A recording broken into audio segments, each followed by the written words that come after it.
Le monde n'avait pas encore connu de pandémie aussi dévastatrice, de morts en série, bref, un spectre auquel d'aucuns n'auraient imaginé.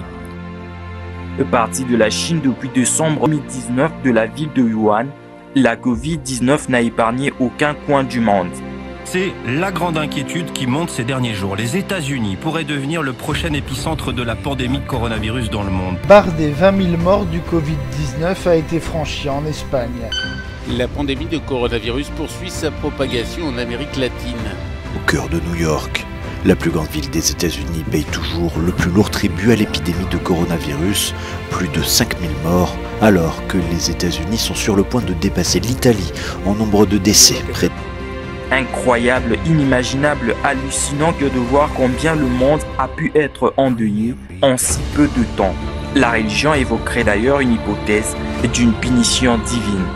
Le péché, on n'a jamais vu le péché à ce niveau ici. Les hommes se marient avec les hommes, les femmes se marient avec les femmes. Dieu est tellement découragé, il nous a envoyé des fléaux. Il y a eu plusieurs. Mais aujourd'hui, nous avons coronavirus. Le 10 mars 2020, à son tour, la République démocratique du Congo enregistre son premier cas lié à cette maladie.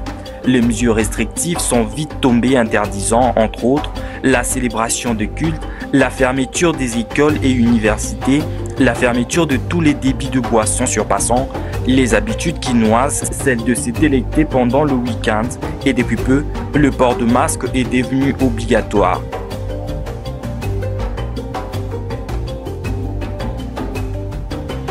Comment les populations du quartier Cité Verte y prennent tentative de réponse dans cet élément.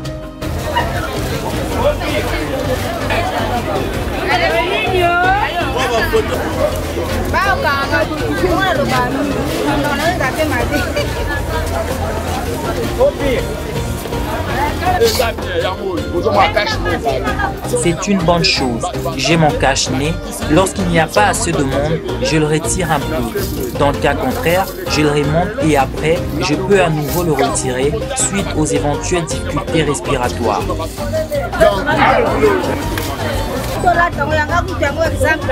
Nous devons le mettre. Je prêche par le bon exemple. Je suis tout à fait d'accord avec cette mesure parce que la maladie est bel et bien présente.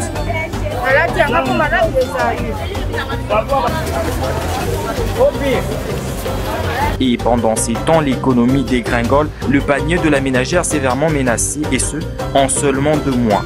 En tout cas, la population de cette partie de la capitale est prévenue. Ça nous dérange. Nous ne vendons plus comme avant. Tout le monde se plaint de la hausse de prix. Or, nous le faisons juste pour en tirer aussi de bénéfices.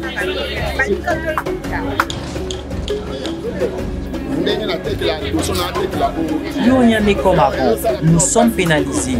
Nous ne mangeons plus à notre faim et parfois nous restons affamés. Les activités se déroulent à compte-gouttes. Nous ne savons pas quelle solution ils trouvent pour nous. Ils sont en hausse et les dollars ne cessent de grimper. Nos activités tournent vraiment au ralenti. Nous souhaitons que tout se passe mieux.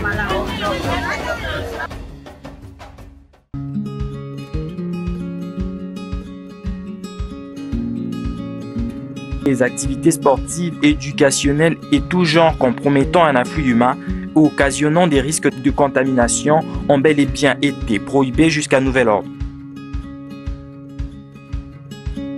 Rappelons que pour le moment, l'état d'urgence venait d'être prorogé à nouveau pour 15 jours, maintenant toutes les mesures restrictives, symbole d'une population qui devra encore se serrer la ceinture jusqu'à ce que la situation redevienne à la normale.